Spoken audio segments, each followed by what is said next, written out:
Des pluies torrentielles, inédites depuis des décennies, continuent d'inonder certaines régions des États-Unis. Au Guatemala, plus de 150 secousses sismiques ont été enregistrées en l'espace de 2 jours.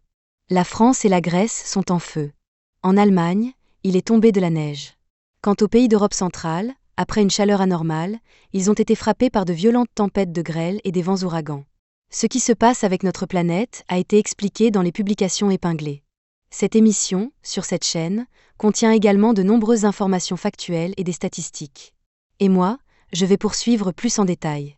Aux États-Unis, dans l'État du Nouveau-Mexique, une inondation dévastatrice s'est produite.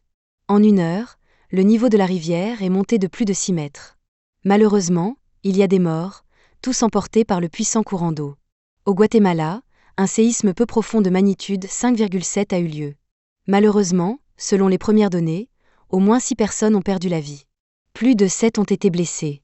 Des dizaines de maisons ont été gravement endommagées.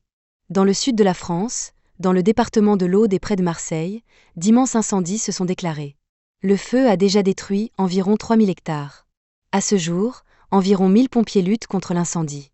Le feu s'est propagé rapidement en raison de la sécheresse et des vents violents. De violents incendies ont également éclaté en Espagne et en Grèce. Et en Bavière, après une récente vague de chaleur avec des températures avoisinant les 4 C, un brusque refroidissement est arrivé. Il a neigé dans les Alpes. Au sommet le plus élevé d'Allemagne, la température est tombée à -3 C et environ 8 cm de neige sont tombés. Voici maintenant la liste des pays européens qui, en seulement 2 jours de juillet, ont été touchés par de puissants vents ouragans et des tempêtes de grêle.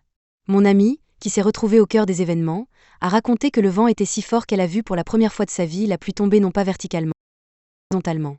Des vents atteignant jusqu'à 130 de gros dégâts